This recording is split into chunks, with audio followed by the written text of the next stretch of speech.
Welcome to the Connected Leaders Academy virtual conference designed to reshape your vision of transformation. As we navigate the evolving business landscape, our speakers will unveil innovative strategies to manage and initiate change. Prepare to adapt, innovate, and lead, ensuring your role as a catalyst in this transformative era.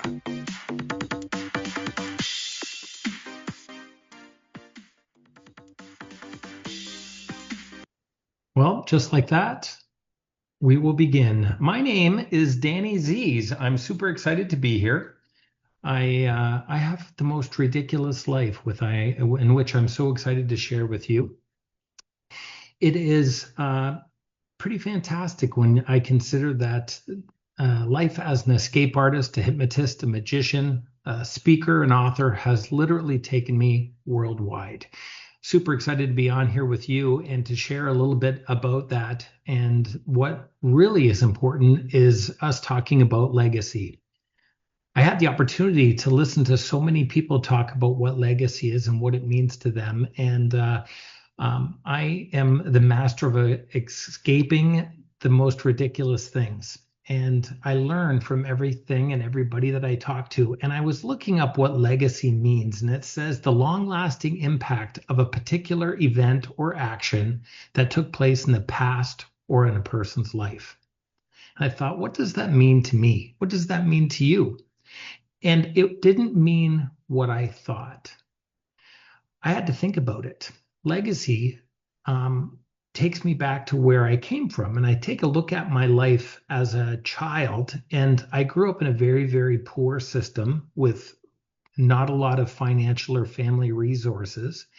And at a very young age, I lived on my own. At 13 years old, I became homeless and had to survive for myself. And when I think of legacy, I thought, I wonder if I should talk about being homeless and succeeding and getting a job and moving forward. And I don't really think that that's my legacy. I think that was my journey. So then I thought about victories and goals that I had set for myself. I graduated high school and I thought that is pretty incredible. No one else in my family had done so, but that was just a goal and it was a little victory in a portion of my life. When I graduated high school, I started a business with no experience, having never done business, having never worked in the industry, and with very little money and resources, I opened up a business that I grew to be a multi-million-dollar business. And I thought that is my legacy. I created a franchise and a business that has been running for over 30 years. I really don't think that's my legacy. I got married and had children. And when I look at my children and the importance of them in my life and watching them grow and develop and falling in love with them and watching their victories and their failures and trying to be a support in whatever way I can be, I thought maybe that's legacy. And it's still not. It just was a question that I had a hard time deciding on what legacy was for me. And I think it had nothing to do with any success that I've ever had in the past. So I look back and I thought of a few times that I wanted to share with you. When I was 13 years old, I was in woodworking class, and the woodworking teacher, I'm confident, knew that I was homeless or not well. Perhaps it was the fact that I wasn't doing laundry or I wasn't showered enough or whatever he's seen, but he managed to find a cabinet company that would offer me a job. And at 13, nobody wants to hire a 13-year-old. So I'm sure it was a friend or somebody that man could lean on. But he told me one day after class that my woodworking skills were good enough that I should go apply at this cabinet shop. And I went to the cabinet shop at the end of a school day, and I took the city bus, and I got off the bus, and I was walking to the front of the business, and there was 3 men standing out in front of the business. And as I approached them, one of the men looked at me and said, "Look at your shoes." And I looked down at them and I didn't quite understand. And he said, "Look at your shoes." And I looked down at them and they were tired. They were tired and they were worn and there was holes in them and they were dirty. And the man looked at me and he said, "Look at us 3 men as we talk. We stand in a circle, and as we stand, we look down at our feet. It's natural when you're with people in a circle talking to look down. When you look down and you see somebody's shoes and they're worn and holy like that, it's a representation of how they live their life. So this man that I had never met before and I never knew reached down into his pocket and pulled out some money, and he handed me a $50 bill.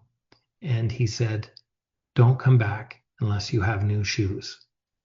So I left. I jumped on a bus and I went to our mall, and I searched and I searched and I found the whitest pair of leather running shoes that I could buy. And I thought to myself, I'm going to buy white shoes so that he can see that they're clean and they're good. And the next day, I took the bus back to there and I very proudly walked in with those shoes. And I found the man and he was working at the back. And I went over and I said, "Hi, look at my shoes." And he smiled and said, "Those are good shoes." Such an interesting concept and a perspective, because the man influenced me in a way that he didn't realize. I understood moving forward at that point the importance of how I looked and how I was perceived by other people. Those shoes lasted me a very long time because I thought that it gained a special perspective with that person. I thought that when that man seen me in those white shoes, he respected me more or had better hope for me in some fashion. So at the end of the day, I would go home and I would wipe them down or clean them. I wouldn't step in puddles or I wouldn't kick things with them. I was careful how I stepped because I knew that there was magic in these shoes. I knew that if I kept them clean, people would perceive me different. Many years went by working with that man, and I was 15 years old, and we were on a construction site, and I was working away, and the construction foreman in the region showed up, the inspector. And as he was looking around, he seen me, and he said, "Who is this boy? Why is this boy here?" And the man who'd given me the money for the shoes, he looked quickly, and he said, "He's my son." That man's name was Glenn. And from that point forward, I called him father or I called him dad from that point forward. It started out just almost as a joke. And it grew into a real love and a relationship with him and his family. And we were close for so many years until he passed away. And I tell you this story because when we talk about legacy, that man would probably never understand how much of an influence he left with me just by saying, "Look at your shoes." I can say that having him as a father type figure or having somebody who I could look up to certainly was very, very important, but it was the power in what he was suggesting or sharing with me that he probably never thought of again, but it influenced me my entire life. To this day, it's 45 years later, and you'll never see me without a pair of white shoes. He influenced me in such a fashion that taught me to be careful where I step, what I do, where I go, and how people perceive me. And that took me a long way. My career took off. The Danny Z persona as a hypnotist and as an entertainer took off. And I became very, very busy. Over the years, my show grew. I found a theater in Niagara Falls that hired me, and when we had a 700-person theater that we did 2 shows a day, 7 days a week for 7 years, we did shows. And I can look at that and think maybe that success was legacy for me. Maybe that was the importance of my career, my opus. Maybe I've grown so much in my life far past the white shoes and Glenn, far past the graduation or the things that had happened into my life. And now this legacy was me being a headline entertainer in a major city. And I look back at all of those shows, and it was like Groundhog Day. Every single show was the same. Every day was the same. But in the very end, the show wasn't a measurement of my success. It was how I was able to influence people, I think, that made that so essentially important. And I'll give you an example. At the end of every day, we would finish our show, and as we would be cleaning up in the back, there would be people that we called waiters. My staff and I would say, "There's a few waiters for you." And the theater would all clean out, and people would stop and get pictures and do all of those things. You would do it at the end of the show, but there would always be 2 or 3 or 4 people who would just sit in the back in the audience or where their original seats were, and they wouldn't leave. And one of my producers would say, "You got 3 waiters." And I would clean myself up and I would walk out and I would very politely say, "Did you enjoy the show?" Or "What can I do for you?" It depended on the. So as they waited in the back and I would interact with them, this one gentleman in particular was sitting there. And I said to the gentleman, I walked up and I said, "Did you enjoy the show?" And he politely nodded. And I said, "Would you like a picture, an autograph? Is there something that I could do for you?" And he shook his head no. And I said, "What can I do for you?" And he took out a pad and paper and he started to write a note, and he turned the page towards me and I could read what he had written, and he wrote, "I stutter." So I said, "Okay." And then he wrote, "Help me," and underlined it a few times. So I said, "What can I do for you? How can I help you?" And he wrote, "Hypnotize." So I had hypnotized so many people on so many different occasions for so many reasons, but I had never helped somebody with a stuttering problem. So I said, "Well, I can't help you now, but why don't you call me later and I'll see what I can do." I never like to give out my phone number, so I don't know why I did this, but I gave him my personal phone number, and we're going to say for conversation's sake that his name is John. So I gave John my phone number and I left and he left. And later that evening, about 9 or 10 o'clock in the evening, my phone rang and I said, "Hello." And there wasn't somebody on the other end of the line. And I said, "Is this John?" And he said, "Yeah." And I said, "John, I went online and I couldn't find anything to help you. I couldn't find any other hypnotists or hypnotherapists that had worked with stutterers." And he said, "Please, please." So I just thought about it for a moment and I gave him my home address, which isn't something I would never normally do. And I said, "Can you come first thing in the morning tomorrow at 9 o'clock?" And he said yes. And he hung up the phone, and that was it. The next morning at 9 o'clock, John arrived and knocked on my door, and I invited him into my home and I brought him to my dining room table. My dining room table is not unlike anybody else's. A standard table, seat 6, with a big picture on the wall, a mirror on the other, and we have a small piano that my daughter plinks at. Just a dining room. And I sat him down and I asked him a number of questions related to hypnotherapy. And at one point, with his pen, he took it out and he wrote, "I sing." So I read that and I said, "John, you sing? What do you mean you sing?" And he started to sing. And it was a beautiful song. And he could sing without stuttering. And it just came out of his mouth like poetry. It was wonderful. And I asked him to stop. And I don't know why I did this, but I put my hand on his shoulder and I did what we call rapid induction, where you put somebody to sleep very rapidly. And I said, "John, sleep." And I put him under hypnosis right there on the dining room table. And I put my hand on his shoulder and I said, "John, I want you to say my name over and over. Dan, Dan, Dan, Dan, Dan," like that. And he started to do it.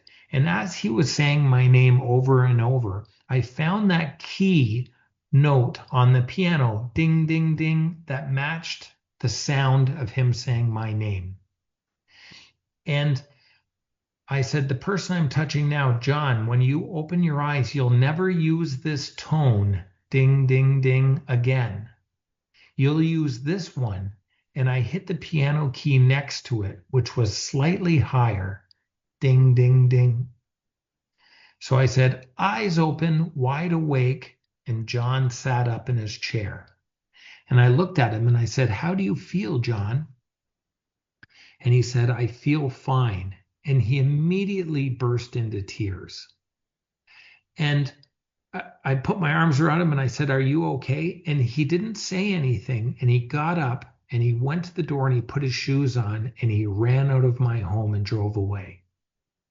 And I thought that it was a bit peculiar. I thought I would have had a conversation with him or something, but he was just gone. And I told my producers about it and we had talked about it, but never really thought about it past that. And a number of weeks went by and my phone rang and I was at work getting ready to do a show. And I answered the phone. I say, hello, Danny Z. And he says, hello, Danny Z. This is John. And I said, John who? And he said, John the stutterer. And I said, John, you ran out so quickly. You didn't even give me a chance to talk to you. You ran out. I couldn't believe it. You were just gone. And John said, I was in Niagara Falls with my fiance. We had been together for 6 years, and I had asked her to marry me. And he said, we had never had a conversation. Everything that I'd ever said to her, I had to write down. And he said, when I heard myself speak, I was worried it was going to wear off. So I ran to her. And when I got to the hotel, I ran in and I started to talk to her.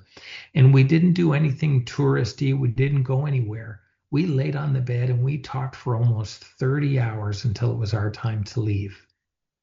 And as he's telling me this story, I have tears running down my cheeks because I can't believe that this man's life had changed so significantly. And I said through tear-stained words, I said, John, what can I do? How can I help you? And he said, my wife and I are standing at the altar and I'm holding my cell phone in my hand. I wanted you to hear me say my vows. And I listened to this man express his love to his wife and tell her how much she meant to him and how they were going to spend the rest of their lives together. And when his vows were finished, he said, thank you, and he hung up the telephone. A few weeks later, I received a picture of him and his wife standing at the altar, holding the cell phone out in front of them as he was saying his vows. It brings tears to my heart and to my eyes, even thinking about that. So when I think about legacy, I don't think it has anything to do with my success. I don't think it has anything to do with the achievements I've made. I don't think it has anything to do with the accolades or the awards or anything a person does or the amount of money that they make. I think that legacy might be something that you don't even know. It's like writing your own story. When we write our own story, we choose the pen that we use. Perhaps we choose the color of the pen, maybe even the color of the paper that we tell our story on. And our entire life and our story can be filled with incredible ups and downs. We can write about romance and we can write about happiness. We can write about sadness and defeat. We can write about anything. But the only thing that we don't get to choose is how long we write. None of us know how many pages are in our book. None of us know how our story ends. When I consider legacy and how I've written my story, it's just been an incredible, incredible read. It's been filled with the ultimate romance, the ultimate hardships, the ultimate victories. And I truly think it's such a fantastic story. When I bring it all back and talk about legacy and talk about that story, if you asked me to end the book, if you asked me to write it all and say, this is how my story is, or this is what I should be remembered by, or this is what's important, these are my achievements, I don't know that I would include any of them in my story. I don't think that if anybody was reading the book about me, it should be about those things. I hope my biggest legacy becomes a story that I was never told. I hope my biggest legacy is because someone is telling a story of how I influenced them. It's like I was talking in the beginning about how Glenn changed my life with a pair of white shoes. I hope my biggest legacy, I never know how it influenced somebody else. I hope the biggest part of my journey in my life is unmeasured. I hope I never know how much I influenced somebody and how I painted a picture or a story that influenced somebody else.